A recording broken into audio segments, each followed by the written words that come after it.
उसके जीवन का लक्ष्य उसको। हम क्यों कहते हैं कि शंकर जी के मंदिर जाओ, एक लोटा जल चढ़ाओ, बेलपत्री चढ़ाओ, चावल का दाना चढ़ाओ, एक फूल की पंखड़ी चढ़ाओ, ये भी ना बने तो शंकर जी के मंदिर में सफाई करिए, आओ, धोया, पोछा लगा दो, झाड़ू लगा दो। इतना भी ना बने तो शंकर जी के मंदिर का शिखर का दर्शन कर लो। इतना भी ना बने तो 3 बार ताली बजाकर बम बम बोले बोल दो। इतना भी ना बने तो शंकर जी के मंदिर के सामने से निकलो तो मुस्कुरा कर निकल जाओ। इतने में भी महादेव कृपा कर देता है। केवल उसके दरवाजे की चौखट, केवल उसका स्पर्श, केवल उसका दीदार, केवल उसके दरवाजे का बल हमको मिलता है और हम बलवान बन जाते हैं। अर्जुन, नकुल, सहदेव, भीम, युधिष्ठिर कितने बड़े योद्धा थे, उसके बाद भी भगवान कृष्ण ने पांडवों से कहा था शंकर जी का स्मरण करो, शिव जी की पूजन करो। राम जी कितने बड़े योद्धा थे, राम जी स्वयं भगवान विष्णु के अवतार थे, तो भी राम जी महाराज शंकर जी की आराधना करते हैं, शिव की पूजन करते हैं, शंकर का स्मरण करते हैं। क्यों? क्योंकि शिव की भक्ति से जो मिल सकता है वो दुनिया में कहीं नहीं मिल सकता, शंकर के सिवा कोई नहीं।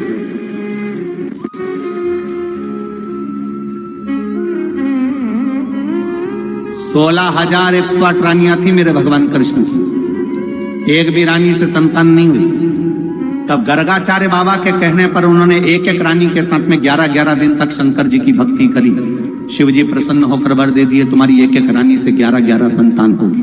10 लड़के 1 लड़की, 10 छोरा 1 छोरी, 10 मुलगा 1 मुलगी।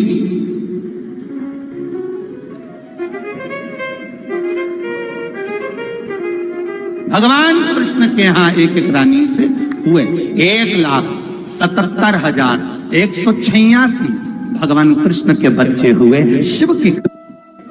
मेरी माता 2019 से रोज आपकी शिव महापुराण की कथा सुनती हैं।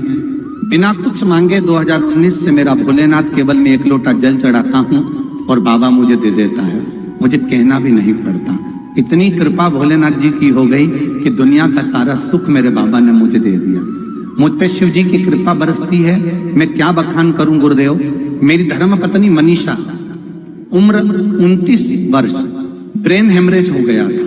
डॉक्टर ने बताया कि इनके बचने की कोई गारंटी नहीं, अगर ये बच भी जाए तो पहले जैसी नहीं रहेगी, इसका माइंड काम नहीं करेगा, ऑपरेशन भी।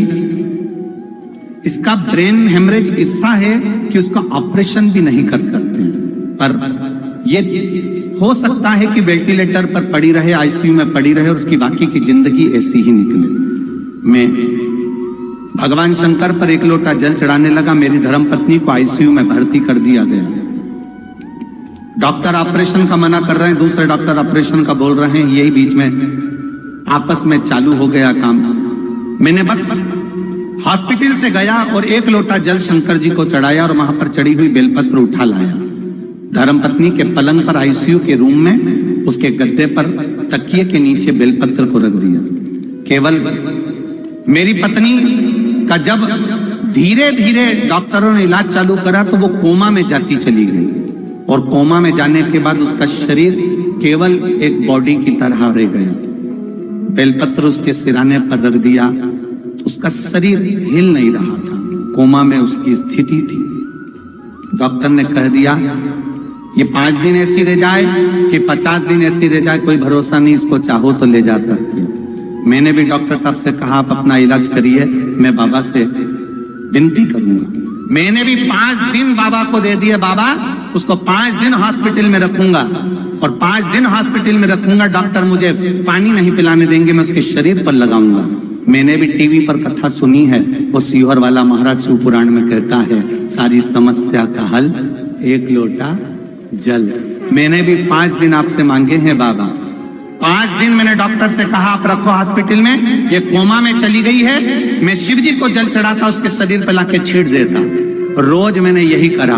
5 दिन के बाद में बाबा की ऐसी कृपा हुई, उसका शरीर हलचल करना प्रारंभ हो गया, कोमा से बाहर हो गई और डॉक्टर की कृपा से वो स्वस्थ हुई। ये शिव कृपा बेटी है। हर हर शिव तत्व इसी को कर, शंकर इसी को कर, करुणा सागर इसी को कर। उसकी भक्ति इसी को कहते हैं।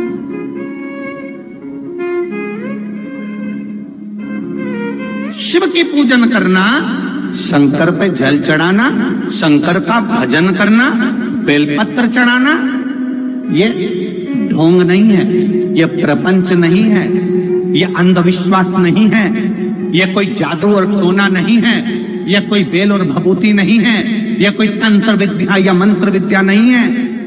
ये केवल आपका विश्वास। आपने शिव को जल चढ़ाया, शिव आपका हो गया और शंकर आपका हो गया, तो आप शंकर के हो गए और कुछ भी नहीं, कुछ भी नहीं।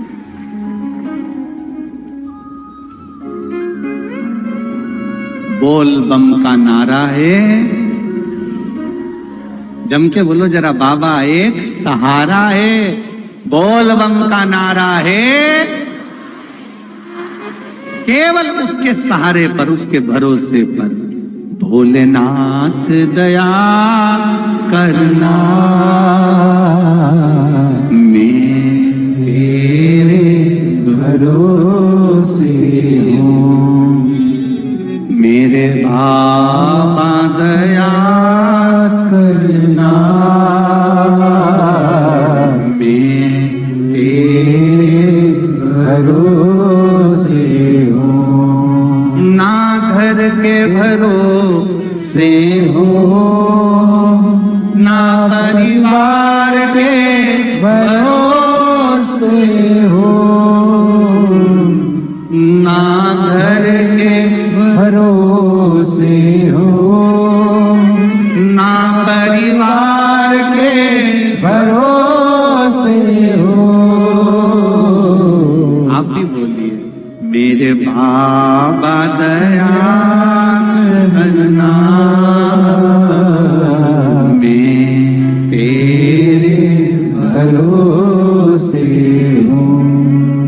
मेरे भोले दया करना, मैं तेरे भरोसे हूँ। दुनिया ने छला मुझको, अपशब्द कहा मुझको। दुनिया ने छला मुझको, अपशब्द कहा मुझको। मेरे बाबा दया करना, मैं तेरे भरोसे हूँ। मेरे भोले दया करना, मैं तेरे भरोसे हूँ। आप उसके भरोसे पर रहो, आप उसके भजन में रहो, आप उसके कीर्तन में करो भजन।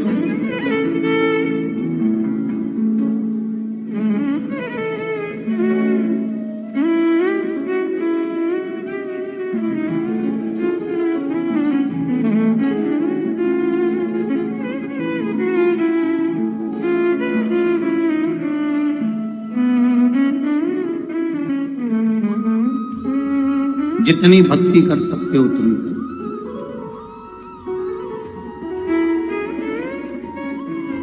कल एक बेटी ने झोली में, जो कार्यकर्ता झोली आपके पास लाते हैं, उसमें एक लेटर डाला, एक पत्र डाला। वो पत्र जहां हम सांसद जी के यहाँ रुके हैं वहां पर रखा हुआ। उस पत्र में उस बेटी ने एक बात लिखी, हम मंदिर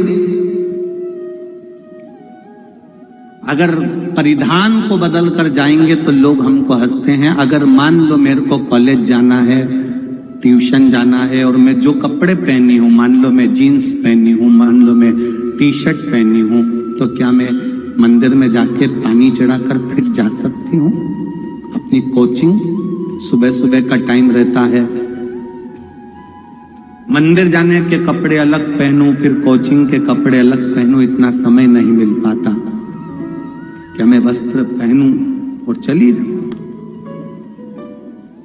हम उस बेटी से कहना चाहेंगे, भगवान तुम्हारे कपड़े देखने के लिए नहीं बैठा है, भगवान तुम्हारा दिल देखने के लिए बैठा है। कपड़े देखने के लिए दुनिया के लोग बैठे होंगे, पर मेरे महादेव, आज के जमाने की बेटियां और बेटे अगर मंदिर जा रहे हैं, शिव मंदिर जा रहे हैं, एक लोटा जल चढ़ाने जा रहे हैं,